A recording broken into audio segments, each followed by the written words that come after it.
Luis de Guzman Mabulo, nagbahagi ng saloobin sa naging karanasan, ukol sa vlogger ng NAS Daily. Sa kanyang Facebook post, aniya.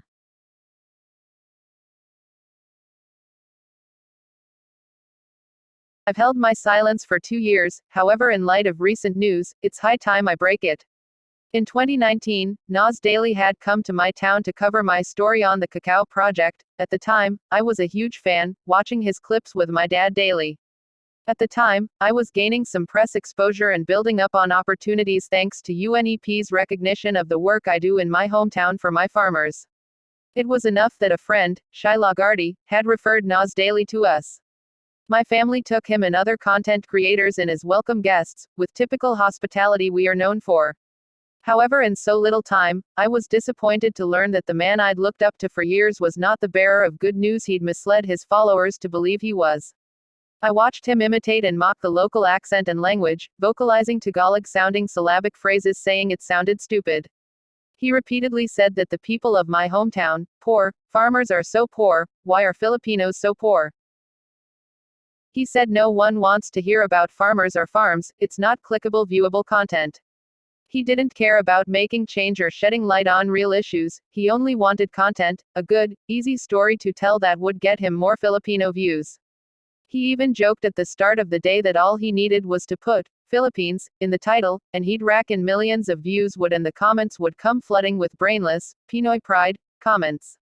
My family received no greetings nor any thanks from him when we'd received him into our home, going on to say we were only wasting his time. He refused to eat food my mum had spent the whole morning preparing for him knowing that he'd be tired or hungry. I've worked with journalists, documentary makers, professors, who have seen my work, interviewed me, and even featured us, and have had no negative experiences that could ever brush up to what I saw that day. Blatant discrimination of my people, no regard for local customs or cultures, and he'd built a story in his mind without meaningfully understanding the context of what he was going to cover. As a result, he was disappointed that my work wasn't the perfectly packaged story he'd predetermined and imagined. I mean, what visual popcorn can you create out of a farm? At the end of the day, I was exhausted, I had no patience left, and I'd worn out every last drag of my tolerance. He refused to let anyone take a break or eat, and he blamed his lack of presentable click-worthy content on me and claimed that everything is not clickable or viewable. I was fully transparent on our phone call that I didn't think my work would be something he'd be able to visualize, and that there's too many factors to the work I do that wouldn't possibly be covered in under a minute, and that maybe it would come to be the kind of content he wanted in 5 years' time, but not now.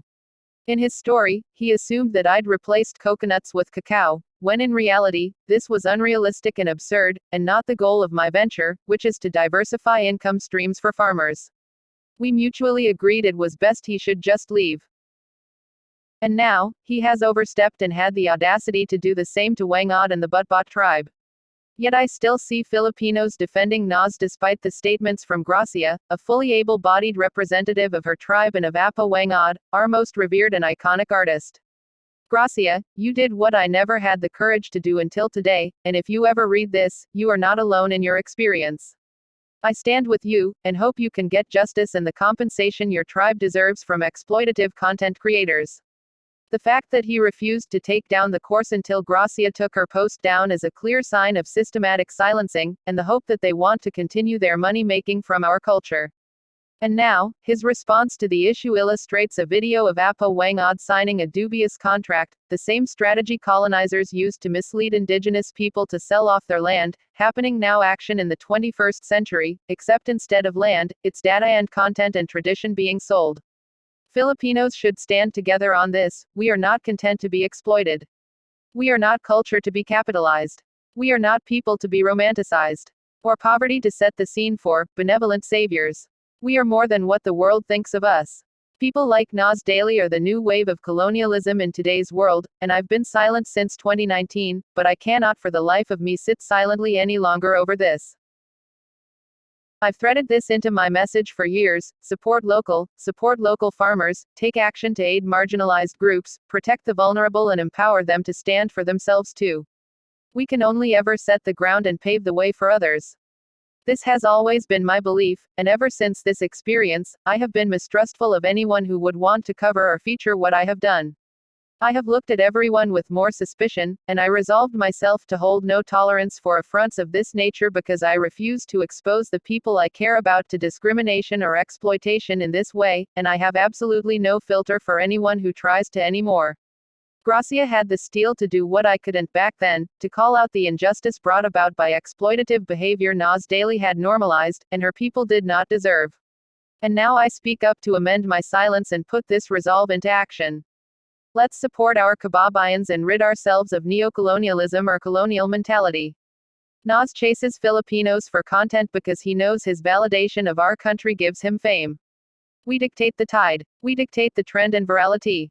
Let's put our own forward instead. Filipinos have the ability to make our country great if we set aside our differences, refuse exploitation like this, and work in the interest of the Philippines and the Filipino. Thank you, Shai, for shedding light on this. Ito naman ang tugon di umano ng NAS Daily.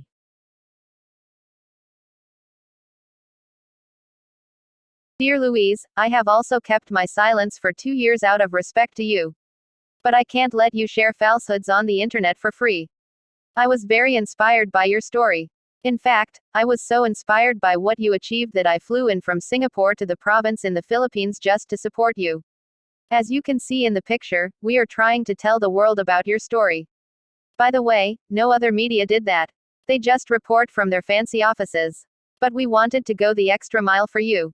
We spent 2 days flying and we were very excited for your story of how you revolutionized the cacao industry in your province, according to the internet. We know the story already, so that's why we flew in to come meet you. To my biggest sadness and surprise, your story was not true on the ground. Once we arrived at your plantation, once we saw the village and talked to the farmers, we came to the conclusion that there is no story here. That the awards on the internet are just that, awards. Our investigation has made it clear that your story in the media is false. And that there are number 200 farmers that you work with, and there are no cacao plantations that you don't personally profit from. Even though we flew in for 2 days, we had to pack up and leave because I will never ever put fake news on NAS Daily. I was so sad because we have invested tens of hours to support you. When we told you in person that we believe your story is not true, you understood us and you bid us farewell. We thanked you for your time and your hospitality and we went back to the airport. In fact, we took nice pictures with your family before we left. The cacao project you mentioned is a family business which you profit from. It doesn't actually help the farmers. And you even agreed with us. I flew back to Singapore disappointed. But of course, I didn't want to hurt you. I would never want to do that. I flew in to support you in the first place. So I kept my silence for 2 years. But now that you speak up about it, I have 2 advices for you. 1. Be truthful about your work. The cacao project is not as truthful as the media says it is. 2. Do not share online falsehoods. That is borderline illegal.